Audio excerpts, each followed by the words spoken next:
계속해서 같이 해버리도록 하겠습니다. 64페이지를 봐주십니다. 이번 도식에 보면 용도지역 지정 특례란 말이 있습니다. 용도지역 지정과 관련되어 예외란 의미가 될 텐데, 우선 양가 1번 공유수면 매립지란 말을 보시면서 동그라미 1번입니다. 가로 속에 바다인 공유수면의 매립 목적이 매립구역과 이웃하고 있는 용도지역의 내용과 같으면 동그라미 놓습니다. 도시군관리계획의 입안 결정 절차 없이 가로 해놓습니다. 우리가 도시군관리계획은 결정 고시하도록 돼 있죠.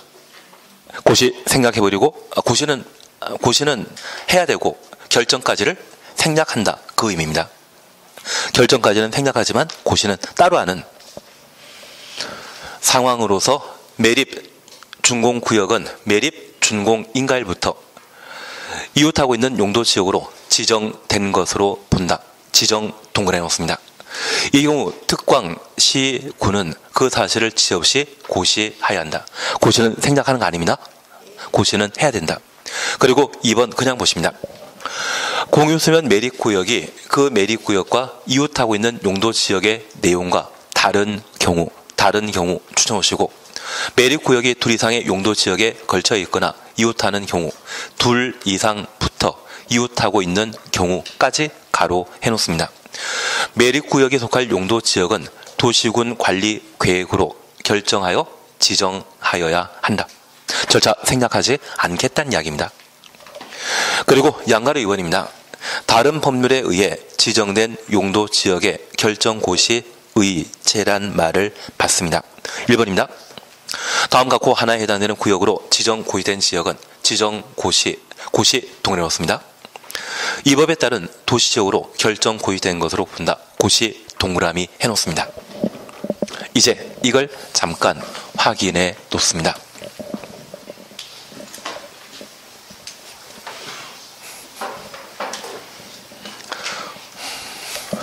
제가 시간이 많으면 참 다양한 이야기를 해드리는데 그건 못할 것 같고, 대신 우리가 잠깐 이해하실 것이 있습니다. 우리가 지금까지 함께 공부하셨던 게 도시군 관리 계획입니다. 이 도시군 관리 계획은 집행하기 위한 계획이죠. 집행 계획이 도시군 관리 계획이 되게 됩니다. 그러면 개발 정비 보전이란 집행은 도시군 관리 계획으로 결정된 이후 우리 남양주라는 행정관할구역 또는 서울시라고 하는 행정관할구역의 용도지역을 지정 변경하는 것이고요. 용도지구를 지정 변경하는 것, 그게 도시군 관리 계획으로 결정한 것입니다. 얘가 뭐다? 집행입니다. 그래서 용도지역 지정 변경에 관한 계획, 그걸 도시군 관리 계획으로 결정할 수 있는 것이고요. 용도지역의 지정을 도시군 관리 계획으로 결정 고시한 이후에는 용도지역 지정되거나 바뀐 것이죠. 그게 뭐다? 집행입니다. 그리고 2번이 용도구역 지정 변경에 관한 사항, 3번이 기반설의 설치 정비 계량, 4번이 도시개발사업과 정비사업에 관한 계획. 개발사업과 정비사업은 도시개발법, 도정법에서 다루는 절차로서 이 법에서는 직접 다루는 게 아닙니다. 그리고 5번이 지구단위 계획구역, 지구단위 계획 수립, 이걸 도시군 관리 계획으로 결정하게 되면 그게 뭐다? 집행이 되는 겁니다. 이에 대해서는 12월 달에 폐지할 제도이기 때문에 더 이상 신경 쓸 필요 없는 겁니다.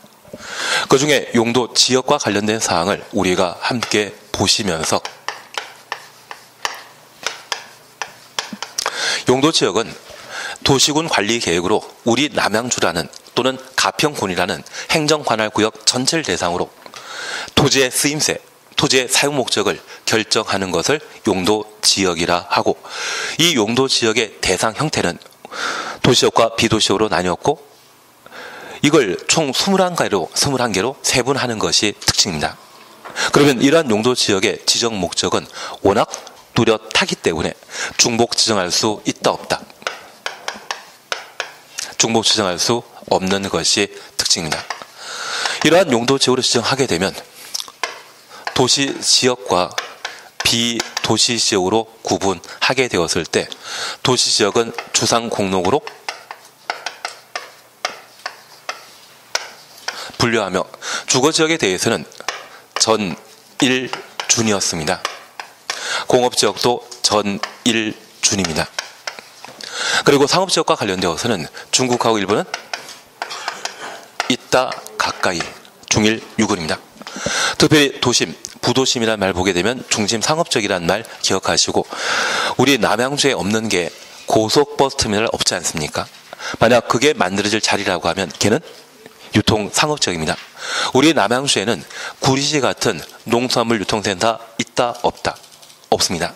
만약 저에게 어제도 법 뭐가 바뀌었는지 그것만 보고 왔었는데, 저에게 시간만 남는다고 하면 우리 경기 순환도로 만들어지는 곳이 수동 쪽에 인터체인지 만들어지지 않습니까? 그쪽에 농산물 유통시장 하나 만들게 되면 남양시민 한 60만 명이 함께 이용할 수 있고, 또 인접한 경기 서부권 쪽의 주민들도 함께 이용할 수 있는 시설 만들 수 있거든요. 제 꿈을 대신 이뤄주십시오. 그게 뭐다? 산업유통개발진흥지구가 되게 됩니다. 가끔 노량진 수산시장과 관련되어 구시장과 신시장의 상인들 또는 수협과 관련된 다툼이 빈번하게 발생하는데, 그거 자리세 만만치 않습니다. 그리고 제가 알고 있는 가락시장에 몇몇 사람들이 있는데, 보면 돈 벌었다는 이야기를 하지 돈 까먹고 있다는 분들은 없으시던데요. 괜한 이야기를 또 했나 봅니다. 그게 뭐다? 유통 상업지역이 되게 됩니다.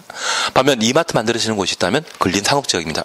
그리고 저 이마트 만들어지게 되면 주변이 보통 주거지역이거든요. 보통 아파트 만들게 되는 겁니다. 그 주변 지역이라면 어디? 일반 주거지역이겠죠. 이러한 것들을 그곳에 건물이 세워져 있거나, 또는 지금은 아니지만 향후 그런 건물 만들겠다고 하면 도시군관리계획으로 용도지역 지정하는 것이죠. 그리고 녹지지역은 개발 목적이다, 비개발 목적이다. 비개발 목적입니다. 저 녹지지역에 대해서는 자연 녹지지역과 생산 녹지지역, 보전 녹지지역으로 구분하며, 비도시지역 중에 관농자란 말로 우리가 대신하게 되는데, 자연환경 보전지역과 비슷한 곳은 보전관리지역, 농림지역과 비슷한 곳은 생산관리지역, 도시지역과 비슷한 곳은 계획관리지역, 개생보란 말로 우리가 확인해 주셔야 됩니다. 그러면 이러한 용도지역은 누가 지정하는 것입니까? 결정권자가. 그래서 결정이란 말과 지정이란 말은 같은 의미입니다. 그래서 시험 출제하는 사람이 도시지역을 지정했다, 이 말은 도시지역의 지정에 관한 것을 도시군관리계획으로 결정 고시했다, 그 말과 같은 말입니다. 지정과 결정은 같은 말이라는 것을 이해해 주셔야 됩니다. 나는 책에서 결정 고시라는 말만 봤는데 갑자기 시험지에는 지정 고시라는 말 나왔다 해서 내가 알고 있는 것이 아니다, 그것 제끼고 다른 것 푸시면 안 됩니다. 지정이라는 말과 결정이라는 말은 같습니다. 그리고 이제 하나 질문이 있습니다. 저 지정이란 말과 변경이란 말은 같은 가치가 있다, 같이 다르다? 같습니다. 같습니다. 용도지역은 고정되어 있는 것이 아니라 상황에 따라 바뀔 수 있거든요. 그 변경하게 된다고 하면 저 변경 시에도 동일한 지정 절차를 그대로 채택하도록 되어 있습니다. 그래서 지정이나 변경에는 같은 말이다, 다른 말이다? 같은 말이다. 그래서 이 변경을 정 안 된다면 새로운 지정이라고 생각해 주십시오. 지금까지 농림지역이었는데, 그래서 왕속지구가 계획관리지역이나 또는 농림지역이었는데 그곳에 3기 신도시와 관련된 개발사업을 시행하게 되면 이제 용도지역 바뀌었다는 이야기거든요. 새로 도시로 지정했다는 의미와 같죠. 그래서 변경은 새로 지정한 것과 같은 의미로 받아주셔야 됩니다. 그러면 이런 용도지역의 지정 변경을 누가? 결정권자. 결정권자는 국토교통부 장관 지도이사, 대도시장으로 끝나야 되고 지구 단위 계획만 시장 군수까지 결정권 가지는 것이죠.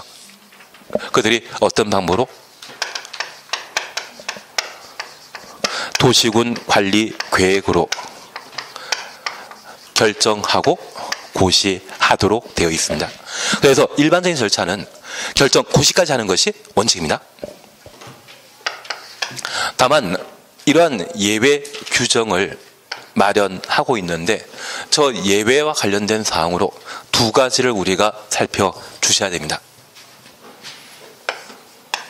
이걸 특례란 말로 달리 표현하게 되는데 통상 도시군관리계획의 결정 고시 절차를 진행해야 되지만 일부를 생략하는 것을 특례라 표현하게 됩니다. 결정만 생략하는 것, 고시까지 생략하는 것, 그런 두 가지로 살펴볼 수 있습니다. 그 중에 첫 번째 우리가 이해해 주실 것은 바다인 공유 수면을 매립하게 되었을 때 이걸 우리는 흔히 바다 간척이란 말로 대신 표현하게 됩니다. 그래서 예전에 현대 정회장님이 서산 아파트를 간척했던 적이 있습니다. 그걸 뭐란다? 공유수면 매립이라고 부동산 공부를 하게 되면 이렇게 표현하게 됩니다. 그리고 우리가 7월 8월 달에 너무 공부에 지치다 보면 해수욕장 갔다 오시면서 얼굴이 까맣게 탈 수 있으시거든요. 그러면 저한테 그 말씀 하시더라고요. 이번에 공유수면 탐방을 3박 4일 갔다 왔다고. 그리고 그때는 아마 공법이 금요일날 배정되어 있기 때문에 금요일 포함해서 놀러 갔다 오실 거죠. 아마 민법 시간은 공부하시고 공법 끼워놓고 갔다 오실 것 같은데.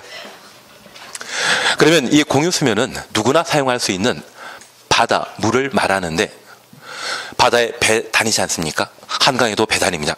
그리고 소양강댐을 방문하시게 되면 그 소양강댐에도 배가 다닙니다.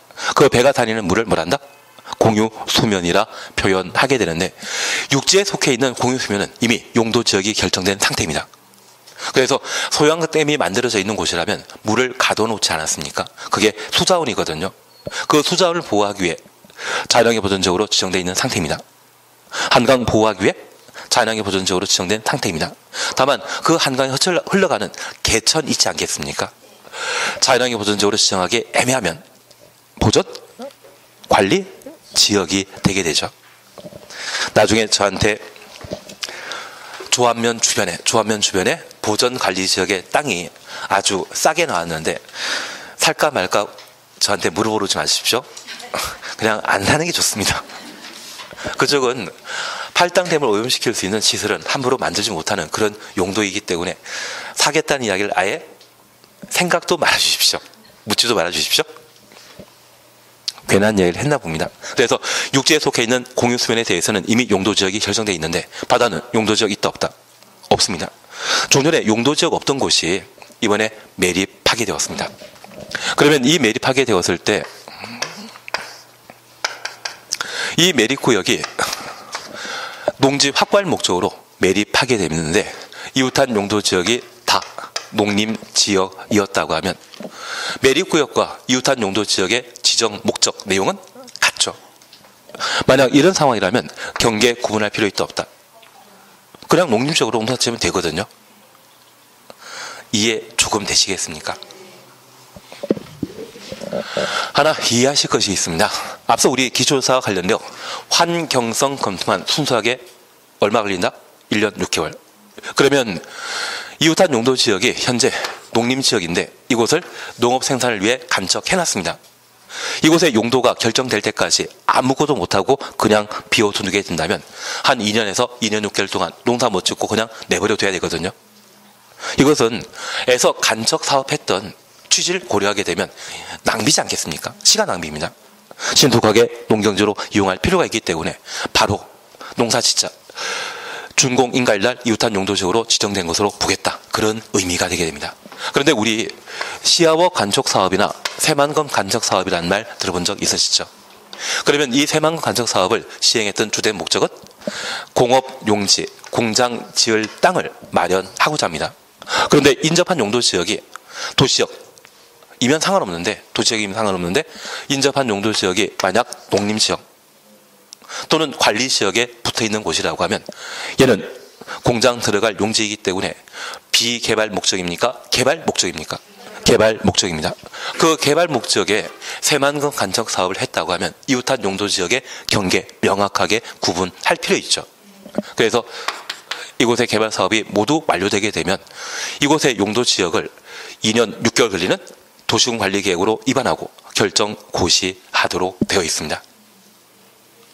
그러면 여기에 공유수면 매립하게 되었을 때 이 매립구역만 가지고 따지는 것이 아니라 이웃한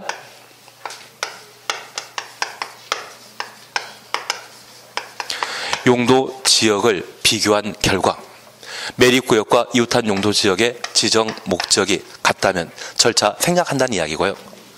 이질적이라면 서로 다르다고 하면 절차 생략 없이 도시군관리계획으로 입안하고 뭐해라? 결정하고 고시해야 됩니다. 그런데 우리 방금 본문 속에 이런 말 하나 봤습니다.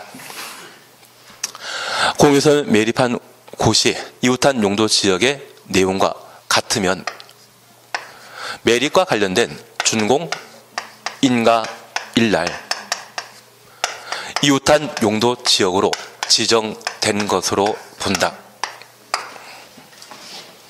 우리 법률용어로서 본다를 잠깐 파악해 놓습니다. 이미 민법 시간에도 많이 들어보셨겠지만 우리 공법은 법적 안정성만 따지는 학문입니다. 반면 민법은 사실적 타당성과 법적 안정성을 동시에 고려하는 법률인데 사실관계에 관한 사항과 법률 관계에 관한 사항을 동시에 배려하는 것이 민법의 특징이거든요. 만약 우리 주변에 알고 계신 분이 큰 사고로 오랜 기간 동안 연락 두절이었을 때 그 주변 사람, 이해관계인만 그분이 어떻게 잘못된 거 아닌가 그렇게 상상할 수 있죠. 그런 것들을 추정이라 표현하게 됩니다. 그런데 그 상상 대상인 분이 많은 재산을 가지고 있다면 그 재산을 상속받기 위해 재판 절차를 진행하는 경우가 있습니다. 상속받기 위해서는 뭐 해야 된다? 실종 선고라고 하는 재판 절차를 거치면 법원 판사가 그분의 사망 사실을 판결로 결정해 주게 되거든요. 그러면 상속이 이루어지게 됩니다. 그러면 주변 사람들만 사망한 거 생각하게 되면 그때는 추정이고요. 법원 판사는 가장 객관적이고 공정한 제3자이거든요. 그 사람이 사망한 것으로 인정하게 되면 그때는 사망한 것으로 간주하게 됩니다. 그래서 간주나 추정이라는 말을 기억하신다고 하면 저 지정은 실종 선고 전 상태 판사가 판단하기 전에 주변 사람들만 사망한 것으로 생각하게 된다면 그때는 추정이고 판사가 사망한 것을 인정하게 된다면 그때는 간주 사항이 되게 됩니다. 그분이 우연찮게 생안에서 돌아가셨을 때 이 추정의 경우는 추정 사실이 바로 깨지는 반면 실종 선고 받은 경우는 재판 절차를 거쳐야만 자신의 재산권을 회복할 수 있습니다. 그것은 사망의 현성이 높고 낮음에 따라 판단하게 되는데 실종 선고 이후에는 사망의 현성이 높은 상태이지 않습니까? 그래서 뭘 한다? 간주. 반면 성년의제라는 말을 우리가 들어본 적이 있을 겁니다. 미성년자랄지라도 결혼하게 되면 사적 관계에 있어서는 성년자, 행위능력자와 똑같은 행위능력을 가진 것으로 인정하게 되는데 그걸 뭘 한다? 성년의제입니다. 이것은 법적 안정성과 관련된 사안이거든요. 우리 공법에서는 이것 따지지 않습니다. 그래서 공법상 뭔가 본다란 말이 있다고 하면 그 본다는 뭐다? 의제 사안이 되는 겁니다. 그러면 이 국토계획법에 따라 용도지역의 지정, 이번에 간접사업한 땅이 어떤 용도지역인지 지정 절차 진행해 본 적 없거든요.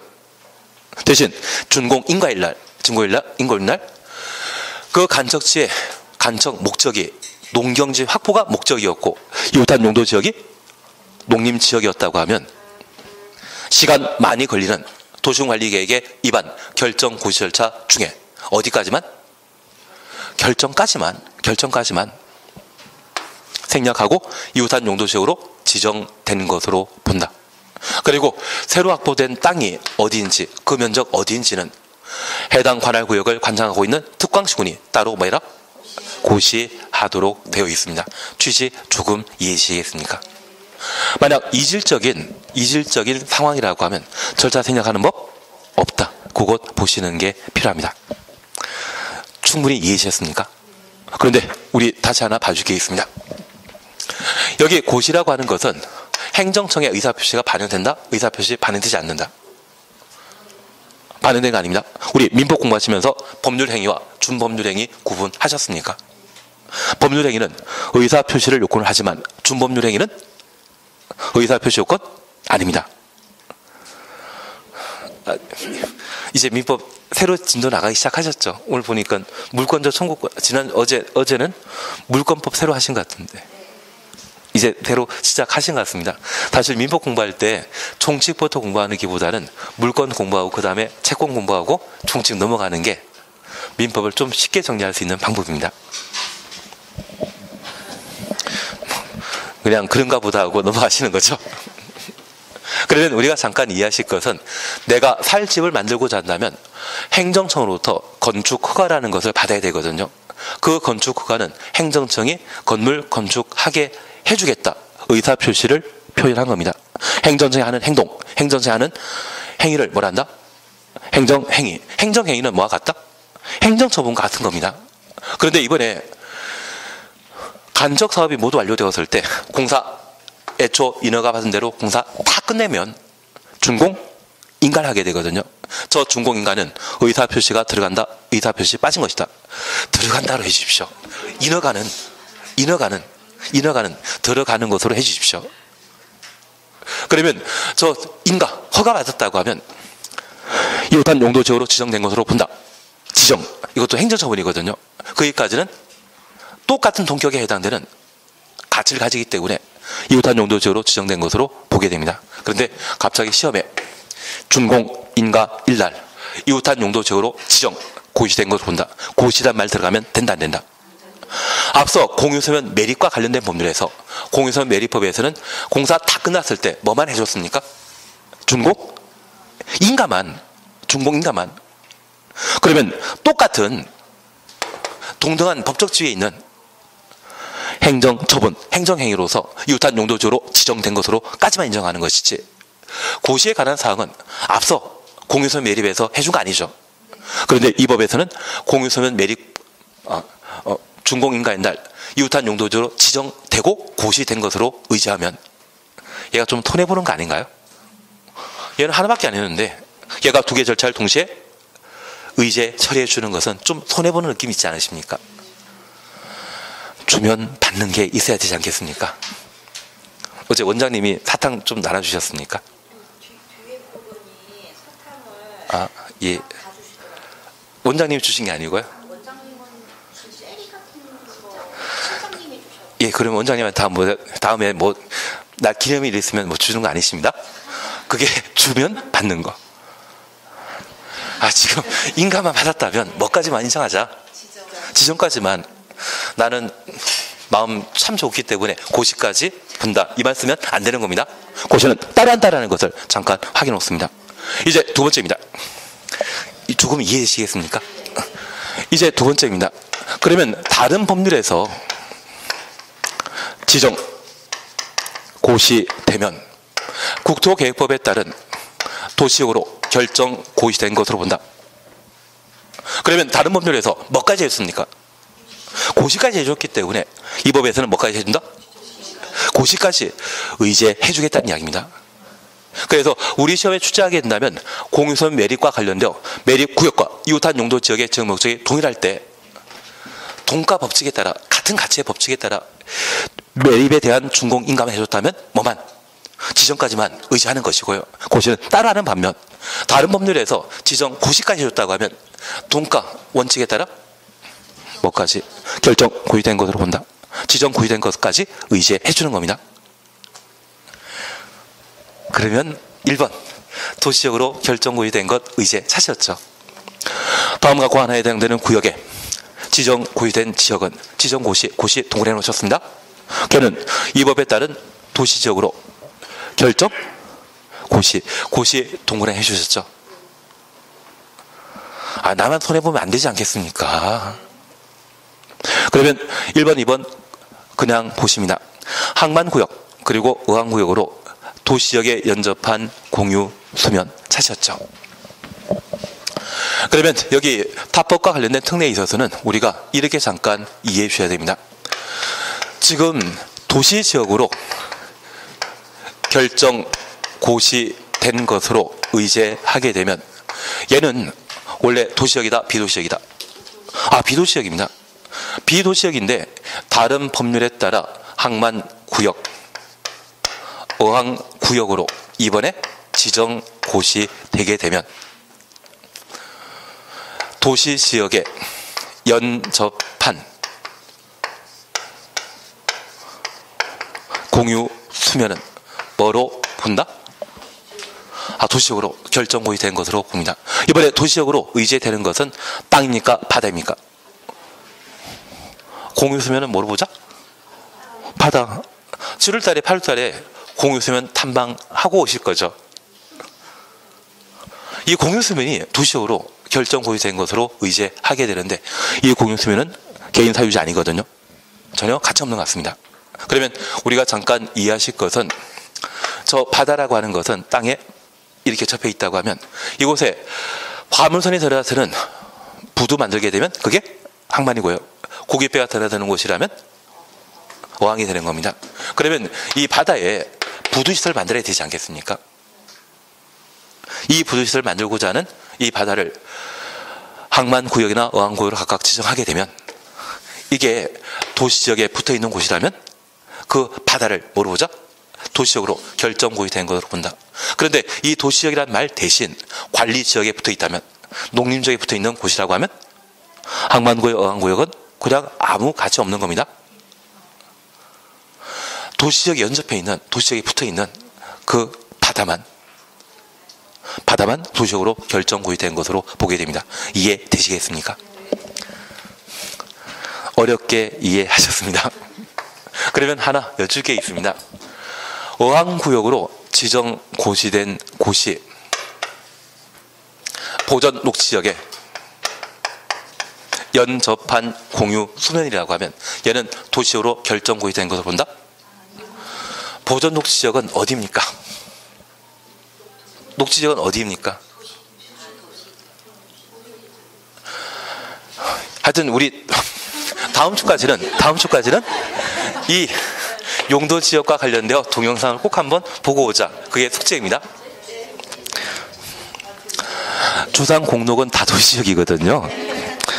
저를 시사하다 그렇게 생각하지 마시고 세상 원래 험악하다 생각해 주셔야 됩니다. 그래서 그 험악한 세상을 거쳐 나가시다만 공부에서 좋은 점수 나오십니다. 우리 목표는 소박하게 60점입니다.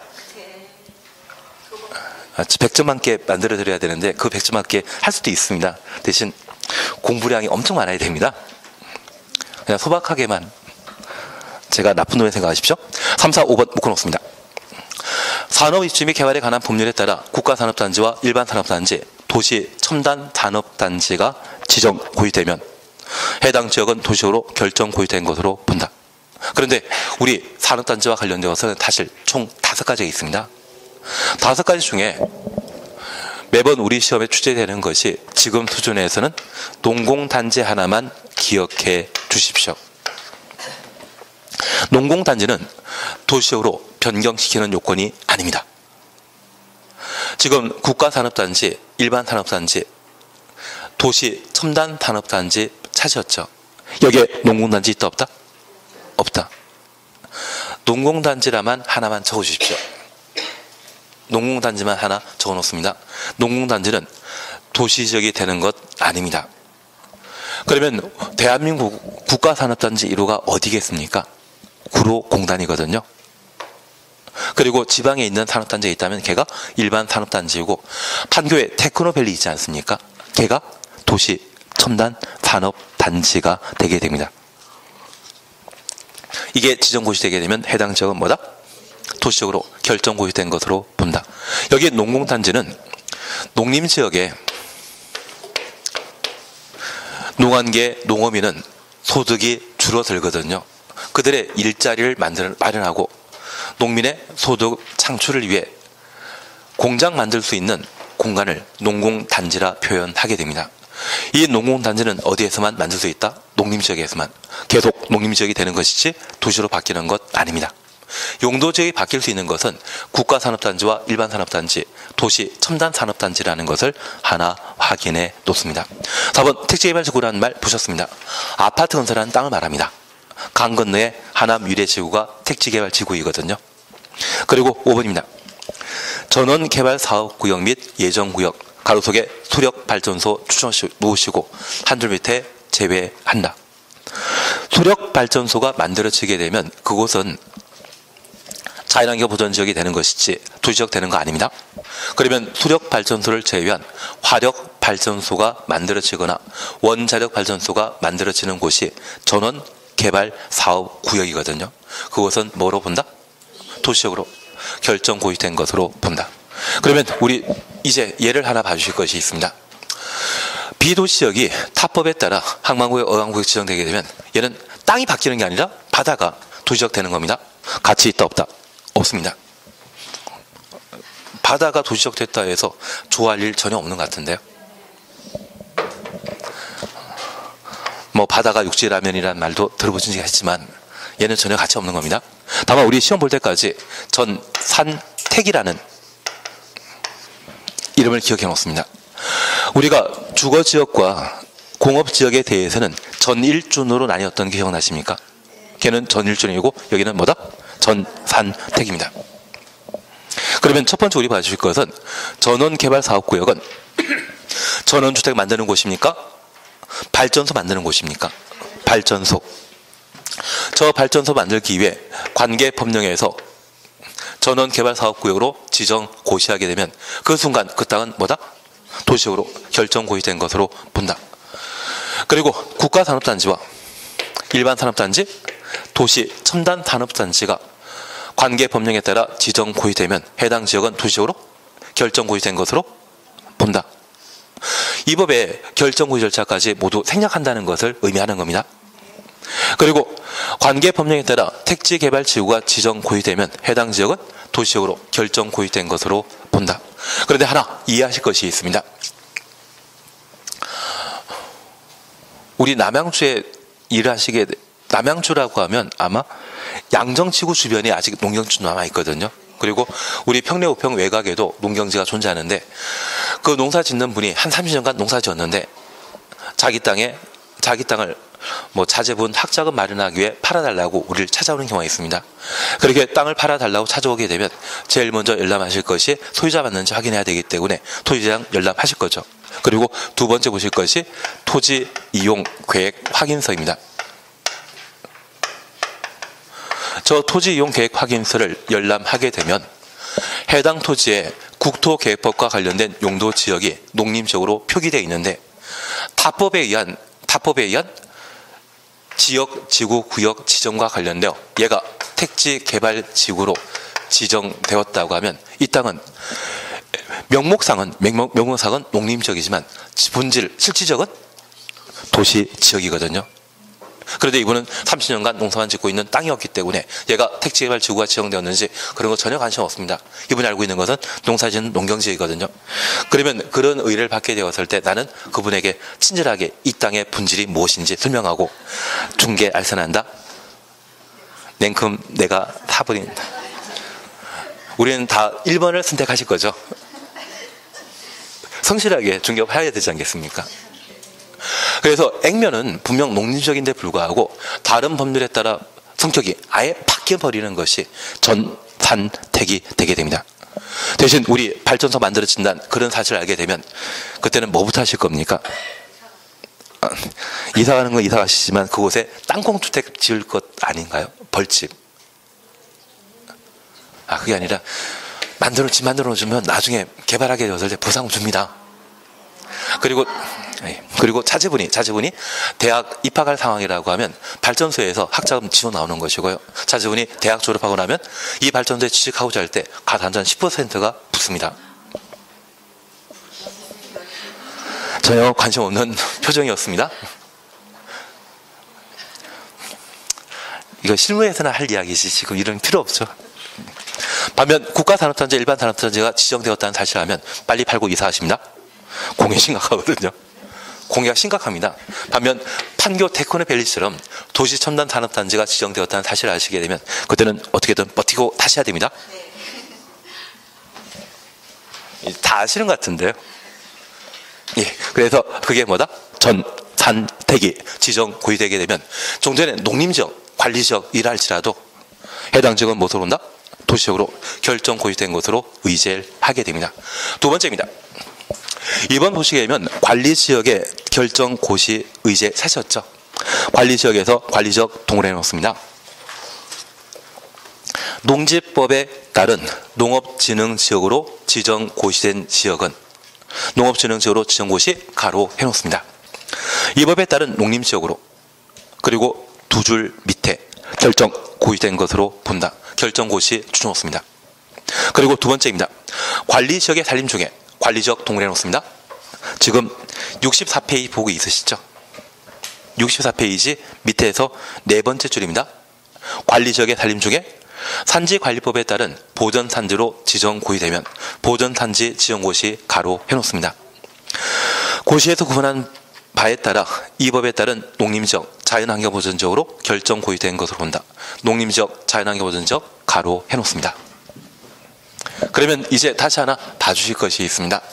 이번에 현재 용도 지역은 관리지역인데 농지법에 따른 농업진흥지역은 절대농지란 말 들어본 적 있으십니까? 그 절대농지가 농업진흥지역이 되게 됩니다. 이 농업진흥지역을 지정하는 순간 액면은 명목상은 관리지역이지만 실질은 농림지역이 되는 겁니다. 그런데 여기 관리지역의 농지가 가격 비싸겠습니까? 농림지역에 속한 농지가 가격 비싸겠습니까? 관리지역이. 그러면 가끔 이런 생각하는 경우가 있습니다.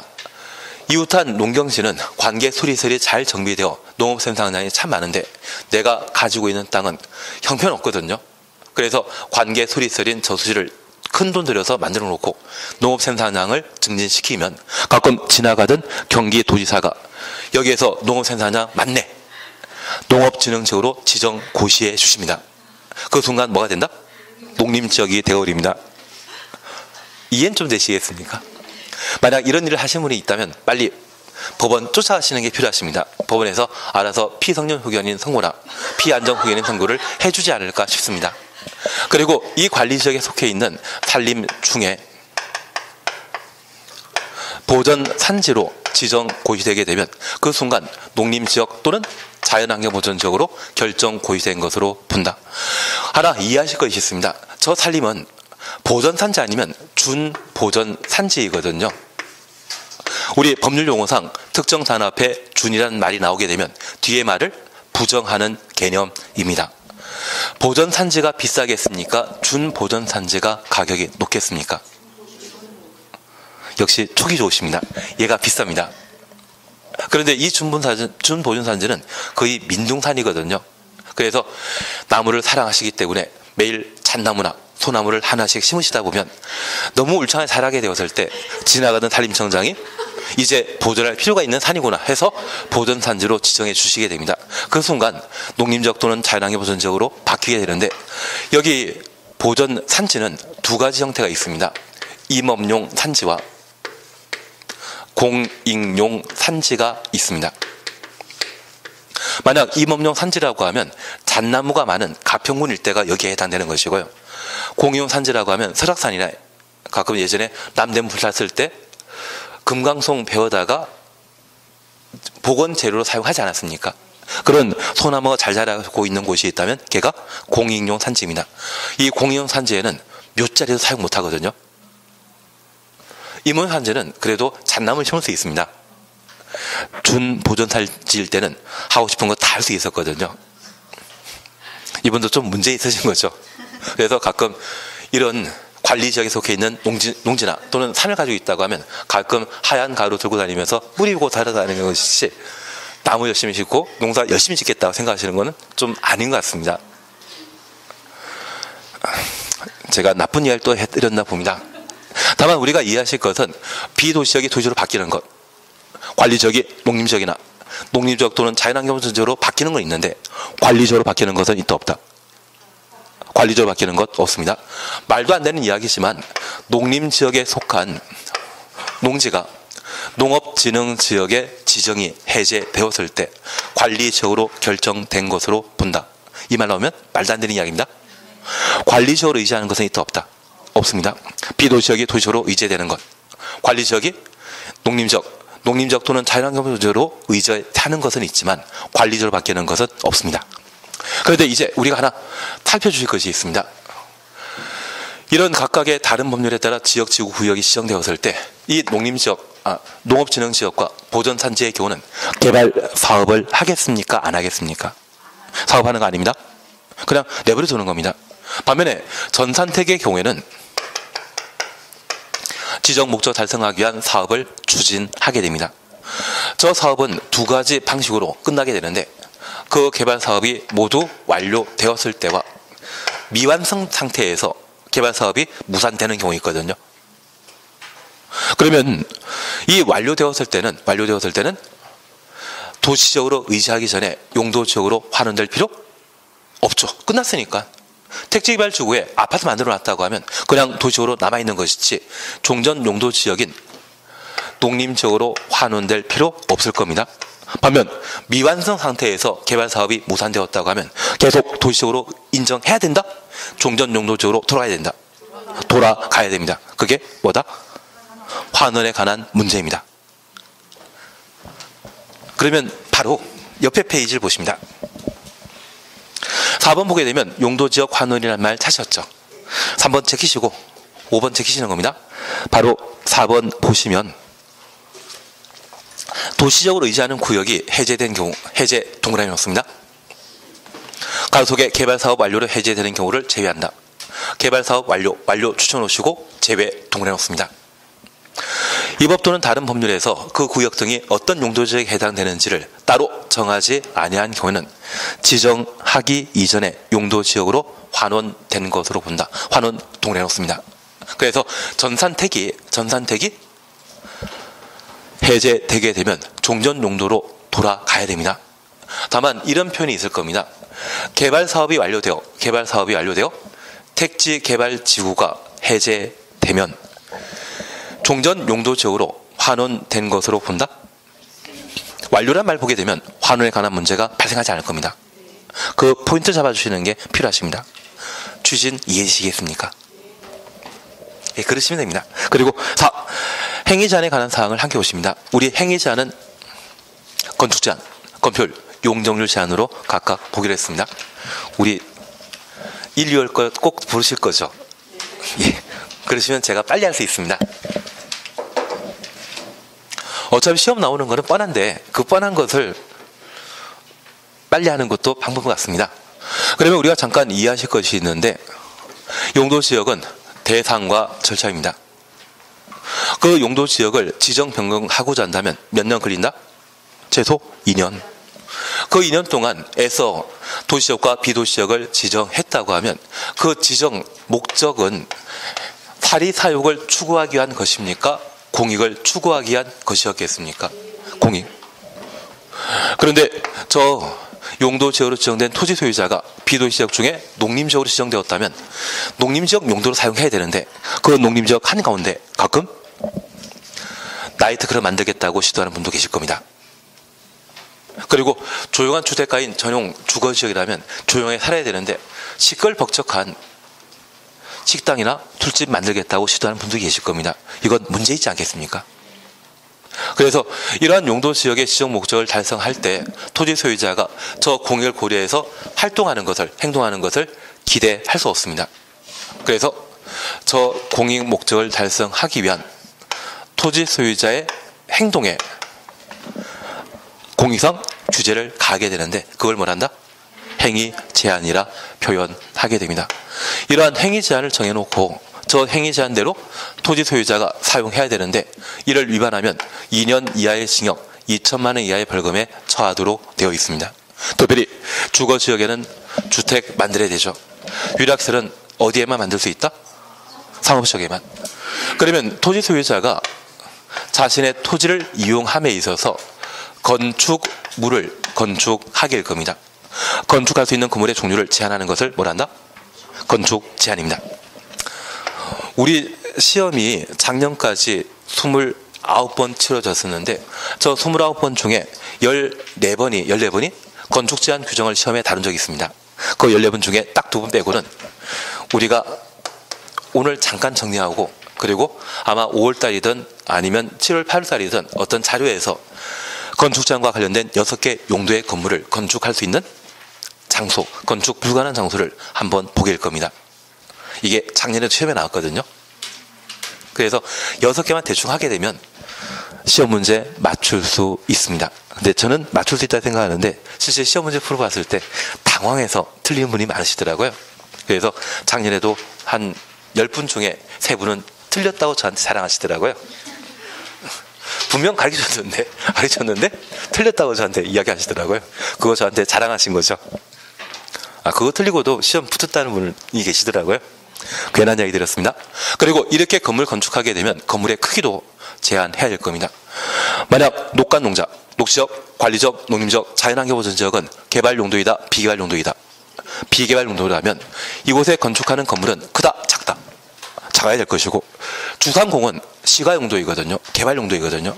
그곳에 건축하는 건물은 규모가 커야 될 겁니다. 그런데 이 건물의 크기는 우리가 국토개혁법 끝나면 바로 건축법 넘어갈 겁니다. 그 건축법 넘어가면 그때부터 좀 건축법이 만만해질 텐데, 건물 크기에 대해서는 흔히 건평 또는 연건평으로 그 크기를 표현하게 되는데, 건평이 법에서는 건축 면적이라 하고 연건평을 법에서는 연면적이라 표현하게 됩니다. 건축 면적을 좌우하는 것이 건폐율입니다. 여기 건폐율은 대지 면적에 대한 건축 면적의 비율을 건폐율이라 표현하게 됩니다. 그냥 농담 삼아 잠깐 봐주실 것이 있습니다. 도를 따라 형성되어 있는 대지 면적이 100인데 만약 건폐율이 70%라고 하면 대지 면적 중에 최대 얼마까지 건축할 수 있다? 건축 면적 잡을 수 있다? 70. 만약 건폐율 20%라고 하면 최대 얼마까지? 20. 이거 암산도 되시나 본데요. 그러시면 됩니다. 그래서 이 건폐율을 높이면 건물 크기가 좀 커진다. 이렇게 이해해 주십니다. 그리고 연면적은 용적률과 관계된 사항으로 대지 면적에 대한 지상층의 연면적 비율을 용적률이라 표현하게 됩니다. 이 세 가지를 뭐란다? 건축제한, 건폐율, 용적률 뭐란다? 행위 제한이랍니다. 각각 용도 지역마다 이런 행위 제한이 가해지게 됩니다. 그러면 이제 제가 67페이지 보시게 되면 3번 찾으셨죠? 용도 지역별 건축 제한. 그리고 양가 1번 보시면 제일종 전용 주거 지역에 건축할 수 있는 건축물. 표의 왼쪽에는 건축할 수 있는 건축물, 대통령령, 시행령에서 제일종 전용 주거 지역에 건축할 수 있는 건축물을 제시해 놓고 있습니다. 이 왼쪽에 있는 사안은 남양주이건 서울이건 광주이건 부산이건 모든 전국의 모든 제일종 전용 주거 지역에 건축할 수 있는 건물이 됩니다. 반면에 옆에 오른쪽에 있는 것은 도시군 계획 조례 동래놓습니다. 이 조례는 지방자치단체 법이거든요. 그 법이 정해졌을 때만 건축할 수 있는 건물의 종류입니다. 얘가 매년 시험에 나오거든요. 그래서 가끔 얘가 시험에 나온다는 정보를 입수하시고 열심히 넘기시면 21번 93페이지에 자율환경 보전 지역 안에 건축할 수 있는 건축물이 나오게 됩니다. 분명 시험에 나온다고 하고 그리고 올해 시험 안 나오면 손가락에 고추장 바르겠다고 하는데, 그래서 그 말을 믿고 이걸 외우겠다고 한 3개월 6개월 공부하면 6개월 지나더라도 이거 절대 못 외웁니다. 그래서 가끔 공법을 포기하는 분들이 발생하는 게 이 건축 제한 공부하다가 포기하는 경우가 허다하지 않나 싶습니다. 그래서 우리는 뭐만 공부한다? 6개만 공부하자. 대신 작년에 아파트 시험에 나왔거든요. 올해 나오겠습니까? 안 나오겠습니까? 모의고사에는 나온다. 역시. 그러면 모의고사를 잘 맞기 위해 우리는 아파트 공부해야 된다? 공부 안 해야 된다? 별 대답 없으십니다. 대신 제가 얘는 5월달이건 또는 7월달이건 그때 자료로 다시 한번 마련해 드릴 텐데, 지금 우리가 잠깐 봐주실 것은 주택 중에 일물 일권주의가 적용되는 작은 형태의 주택을 단독주택이라 하고, 이 단독택과 비교되는 것이 공동주택인데, 이 공동택 중에 가장 살기 편한 주거 형태가 아파트이거든요. 그러면 이 단독택과 관련되어 건축할 수 없는 용도지역이 딱 2군데 있습니다. 얘는 지금은 안 할 겁니다. 작년에 시험 나왔는데, 그리고 작년에 제가 얘는 한 10번 이상 했었는데 틀릴 분은 또 틀리시더라고요. 제가 11번을 했어야 되는데 제가 잘못한 겁니다. 대신 얘는 지금은 작년 시험에 나왔기 때문에 할 필요 없고 얘를 잠깐 봐주십니다. 우리가 주거 생활하기 위한 단독택은 시끄러운 곳에는 만들면 된다, 안 된다? 안 됩니다. 그러면 우리 용도 지역 중에 가장 시끄러운 곳이 유통상업지역입니다. 우리가 잠자고자 하는 한밤중에 고속터미널 같은 경우는 트럭이 또는 고속버스가 드나들기 때문에 소음이 심각할 것이고요. 농산물 시장 같은 경우는 경매와 관련된 농산물을 운반하기 위한 트럭이 드나들기 때문에 시끄러운 동네이거든요. 저 소음 심각한 유통상업지역에는 단독택 건축 못한다면 공동택에 해당되는 아파트는 건축할 수 있다, 없다? 없습니다. 모든 형태의 주택을 건축하지 못하는 곳이 어디다? 유통상업지역입니다. 그리고 우리 잠잘 때 방독면 쓰고 잠자는 건 힘들지 않겠습니까? 그러면 공기가 가장 나쁜 곳은 전용 공업 지역입니다. 우리 남양주는 공기 나쁠 일 없죠. 근데 요즘은 다 똑같은데요. 중국에 날라오는 미세먼지가 심하다 보니 한 5년 전만 하더라도 서울과 비교할 만큼 참 좋았는데 이제는 서울과 비슷한 상황입니다. 그래서 돈 되는 곳이 있다면 그냥 옮기는 것도 방법이실 것 같은데. 네, 남양주가 앞으로 왕속지구에 대한 개발 사업과 GTX에서 개통되고 나면, 그리고 순환도로 다른 재반시설이 갖춰지게 되면 아마 이쪽이 좀 활성화될 수 있는 여건이 좀 꽤 크지 않나 싶습니다. 왜냐하면 군사시설과 관련된 사항은 우리 의정부나 저 위에 양주나 동두천에서 모두 해결해 주기 때문에 이 남양주의 군사시설 억지로 만드는 사람 없거든요. 그래서 이쪽에 조만간 지택 뚫리게 되면 괜찮지 않나 싶습니다. 그러면 그건 별개의 문제이고, 다시 죄송합니다. 공기 나쁜 전용공업지역과 시끄러운 유통상업지역에는 주택 만든다, 못 만든다? 못 만든다. 아파트는 올해 지금 안 합니다. 작년 시험에 나왔는데 올해 안 나옵니다. 모의고사에 나옵니다. 모의고사 성적도 중요하지만 일단 얘는 5월달에 해나가시는 걸로. 왜냐하면 빨리 끝내야지 집에 가시지 않습니까? 그리고 두 번째 가주실 것이 올해 시험 나올 게 아마 이쪽이 될 겁니다. 근린 생활시설입니다. 주택이 만들어지게 되면 주택가 주변에는 다양한 물건을 판매하기 위한 가게들이 있거든요. 그 가게를 뭐라 한다? 근린 생활시설이라 하고, 이 근린 생활시설은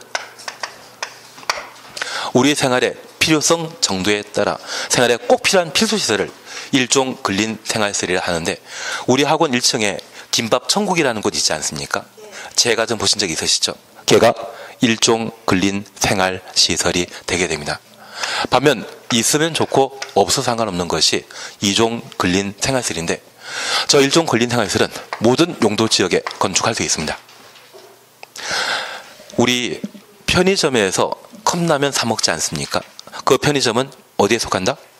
1종 근린 생활시설에 해당되는데, 그 편의점은 알프스산 꼭대기에도 있다던데요. 제가 가본 적 없는데 스위스 가신 분이 그 컵라면을 10,000원 주고 사 먹으셨다더라고요. 신라면을. 예, 그러면 알프스 꼭대기에도 가게는 있다는 이야기지 않습니까? 그 알프스 꼭대기를 우리나라로 접목시키게 되면 어디에 속하겠습니까?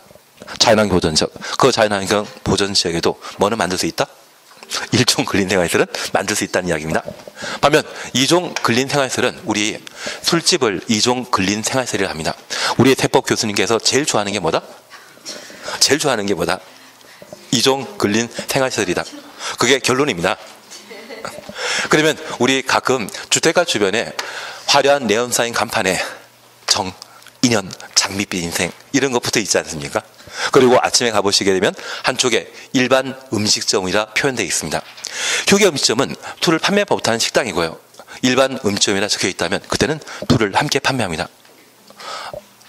고기 한번 드시러 가지 않으셨습니까? 그 고깃집은 어디에 속한다? 일반 음식점입니다. 그러면 이 일반 음식점은 이게 만들어지면 좀 시끄럽지 않겠습니까? 그래서 조용한 주택가,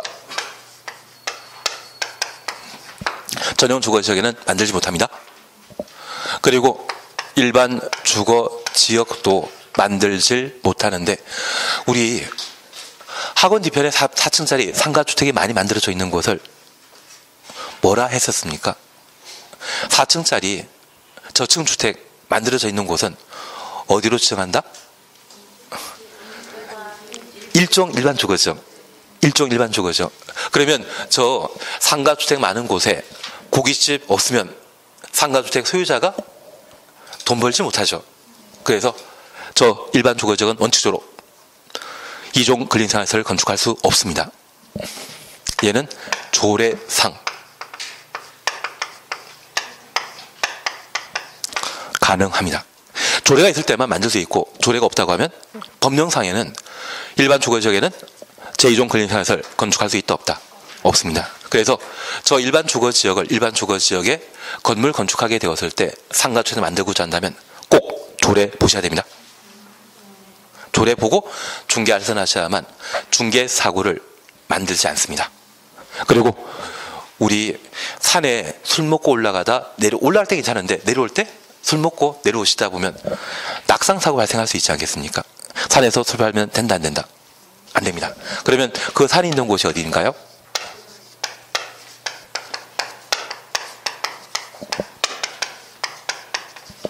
보전녹지역과 자연환경 보전지역은 술집을 만들게 되면 2종 근린생활을 만들게 되면 하산실 때 꼭 사고 나는 분들이 계시거든요. 그래서 술을 팔지 못하도록 보전녹지역과 자연환경 보전지역은 2종 근린생활시설을 건축할 수 있다 없다?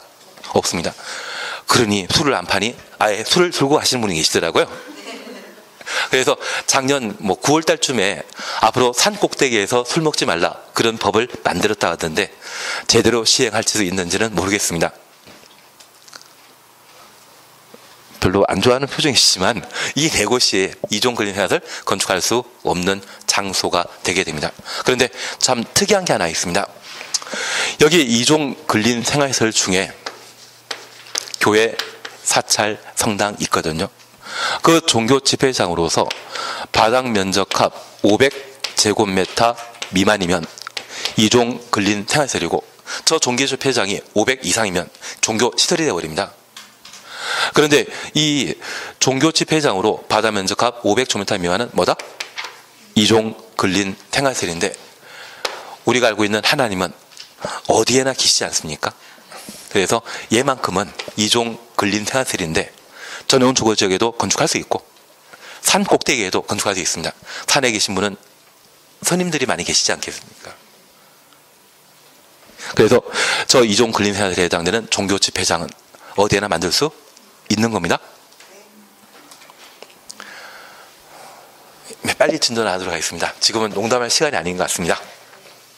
나중에 기회 되면 제가 꼭 한번 이야기 드리겠습니다. 그래서 이 전용 주거지역에도 교회가 꼭 있는데 그 교회 옆에 단독택에 거주하는 분들은 가끔 교회 나가지 않더라도 찬송가를 따라 부르지 않습니까? 그냥 하던 거 계속 하도록 하겠습니다. 예, 그래서 이렇게만 잠깐 봐주시는 게 필요합니다. 그리고 우리 2개 하셨습니다. 아파트 빼고 2개 하셨습니다. 이제 우리가 알고 있는 게 있습니다. 위락시설은 어디만 건축할 수 있다? 상업지역에만. 그리고 마지막 우리 봐주실 것이 학교가 있습니다. 이 학교는 체육 시간이 있거든요. 그 체육 시간에 운동장을 뛰어야 되는데 공기가 가장 나쁜 전용 공업지역에 학교가 만들어지게 되면 방독면 쓰고 100m 달리기 해야 되는데 현실적으로 곤란하지 않겠습니까? 그래서 학교는 어디에는 만들지 못한다? 전용 공업지역에는 만들질 못한다. 그래서 지금 아파트와 묘지 관련 시설을 제가 빼버렸는데 아파트는 작년에 시험에 나왔기 때문에 시키시고 아마 올해 시험에 내게 되면 이게 나올 겁니다. 일종은 용도적 관계없이 모두 건축할 수 있다는 것 기억하시고 2종이랄지라도 종교 집회장의 경우는 어디건 건축할 수 있습니다. 주거지역 중에 전용 주거지역과 일반 주거지역 건축할 수 없습니다. 다만 일반 주거지역은 조례상 가능하다라는 것을 파악해 주시는 게 필요합니다. 그리고 산이 있는 보전 녹지지역과 자연환경 보전지역에는 술 팔아서는 안 되죠. 예, 그래서 안 된다. 그 정도만 지금 봐놓습니다. 지금까지 2분 빼고는 잘 통하던데요. 예, 그 2번이 올해 시험에 나오면 서로 고생하시는 거죠. 저것 정리하고 저걸 저렇게 정리하고 93페이지까지 모든 문제를 해결한 걸로 해주셔야 됩니다. 그리고 94페이지 잠깐 보십니다. 양아 1번 건폐율 찾으셨죠? 아마 3분이면 끝날 겁니다. 3분이면 끝날 겁니다. 지금 2시 3분 전이거든요. 94페이지 찾았습니까? 예. 건폐율이란 대지 면적에 대한 건축 면적의 비율을 말한다. 박스에는 공식 나와 있지 않습니까? 만약 대지 면적이 100인데 건폐율이 50%라면 최대 건축할 수 있는 건축 면적은 50. 그 계산 공식만 눈에 익혀 주십시오. 시험에 얘만 나오지 밑에 규제 목적 이거 안 나옵니다. 그리고 옆에 페이지에 용적률 찾으셨죠? 용적률이란 대지 면적에 대한 연면적 비율을 말한다. 계산 공식 찾았습니까? 지금 95페이지를 보고 계셔야 됩니다. 건너뛴 거는 저렇게 나중에 제가 따로 하나 만들어 드릴 겁니다. 95페이지에 용적률이란 대지 면적의 연면적의 비율을 말한다. 그것만 봐놓으시는데 만약 대지 면적이 100인데 용적률이 1000%라고 하면 지상층에 건축할 수 있는 최대 연면적은 100의 10배 1000제곱미터 만들겠죠. 그러면 이 용적률이 높으면 높을수록 큰 규모의 건물 만들어지지 않겠습니까? 그게 되셨다면 바로 96페이지입니다.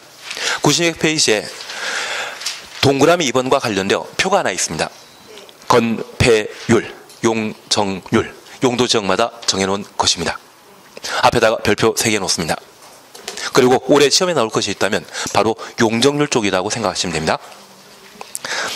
대신 제가 출제하는 사람이 아니기 때문에 다 하셔야 되죠. 예. 우선 건폐율과 관련되어서는 건축 면적을 좌우한다는 것 기억하시고 느낌상 녹관 농자가 건폐율 높게 책정되겠습니까? 주상공이 높게 책정되겠습니까? 주상공이 개발 용도이기 때문에 녹관 농자는 비개발 용도라는 걸 염두에 두셔야 됩니다.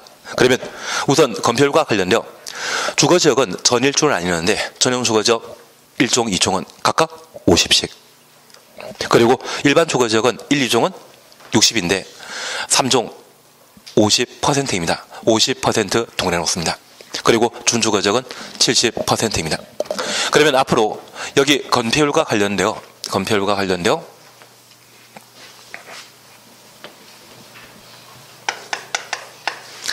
주거지역의 건폐율은 5, 6, 7로 기억합니다. 그리고 다만 주거지역은 전일준이죠. 전일준입니다. 그래서 5, 6, 7, 5, 6, 7로 기억하시고 다만 일반 주거지역 중에 3종 일반 주거지역은 예외적으로 60%가 아니라 50%로 그리고 두 번째입니다. 도시역과 관련된 상업지역 사셨죠? 상업지역은 중, 1, 6원으로 기억해 놓습니다. 중과 일부는 이따 가까이. 그래서 우리 중심 상업지역과 관련된 건폐율 90% 찾으셨고 일반 상업지역은 80, 유통 상업지역은 80, 근린 상업지역은 70. 그래서 9887입니다. 그래서 나중에 010 붙여놓으시고 567에 9887을 누르시면 아마 건폐율이 나오겠죠. 567에 9887입니다. 그런데 우리 일반 주거지역은 원래 60%가 일반적인데 3종 일반 주거지역은 특이하게 얼마이다? 50%입니다. 그리고 공업지역과 관련되어 70% 얘는 제키시고 그냥 천천히 나중에 10월 25일까지만 해놓으시면 됩니다. 그리고 녹관 농자 사셨죠? 그러면 녹관 농자와 관련되어 자, 생, 보 각각 얼마? 20%입니다. 그리고 관농자와 관련되어 계획관리지역은 40%인데 보전관리지역과 생산관리지역은 20, 농림지역 자연환경보전지역은 20. 그래서 비개발 용도인 녹관 농자의 일반적인 건폐율은 얼마이다?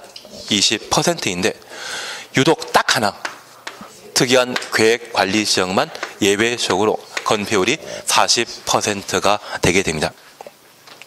이것 외우다 잘 안 된다면 모의고사 볼 때마다 책상 위에 적어놓고 보십니다. 그리고 실제 우리가 시험 접수하게 되면 시험표 뒷면에 가끔 친한 친구 번호 아니, 시험장도 오랜만에 올라갔는데 그 옆에 친한 친구 살고 있다면 그 전화번호 적어놓고 시험 끝나고 전화할 수 있지 않습니까? 그 생각하시면서 오류실에 9887을 적어놓으시면 이게 누구냐 물어보면 건폐율의 집이라고 해주시면 딱 되지. 정 안 되면 큰등이라 해주십시오. 정 안 되면 큰등이라 해주는 겁니다. 제가 지금 탈법과 불법을 주장하고 있지만 설마 시험 볼 때 주시면 다 알지 않겠습니까? 그리고 용적률과 관련되어 우리 주거지역과 관련되어서는 뭐다? 전일준입니다. 그리고 전용 주거지역과 관련되어 1종은 100. 그런데 50씩 높아지는 것 보이시죠? 그리고 3종 일반 주거지역은 300.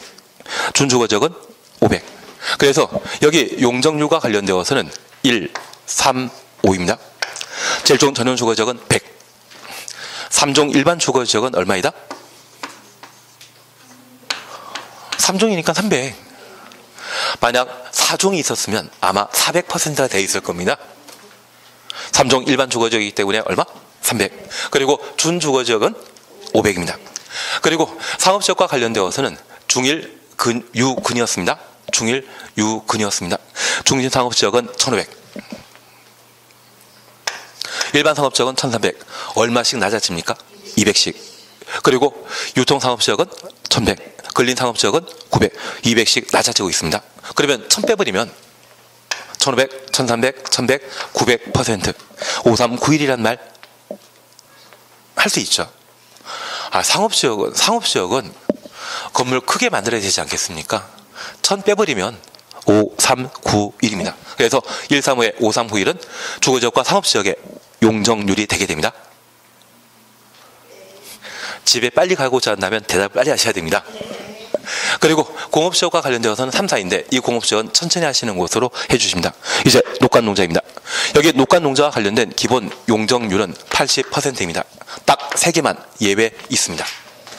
그래서 우리 녹지지역과 관련되어 보전 녹지지역의 용적률은 얼마? 80. 생산 녹지지역과 자연 녹지지역은 100 동그라미 놓습니다.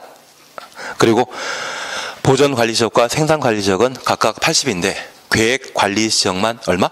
100 동그라미 놓습니다. 농림지역과 자연환경 보전지역 각각 80. 그래서 녹간 농자의 기본 용적률은 몇 %이다? 80인데 세 군데 자연 녹지지역, 생산 녹지지역, 계획 관리지역 딱 3개만 용적률 얼마? 100. 그래서 건폐율과 관련된 사안, 용적률과 관련된 사항 보셨는데 이게 법이 허용하는 최대 한도이거든요. 이거 초과해서 건물 건축할 수 있다 없다? 없다. 이게 시험에 나오거든요. 시험 볼 때까지 외우시면 되죠. 정 안 되면 책상 위에 적어서라도 보시는 겁니다. 그리고 나머지 부분에 대해서는 지키시고 다음 주에 우리는 제절 용도 지구부터 해 나가실 겁니다. 그리고 오늘은 답만 불러드리고 네. 쉬었다 하시겠습니까? 답만 예. 쉬었다 하십니다. 가실 분은 가시고 한 5분 뒤에 하도록 하겠습니다. 지난주에 했던 건데 5분 뒤에 하도록 하겠습니다.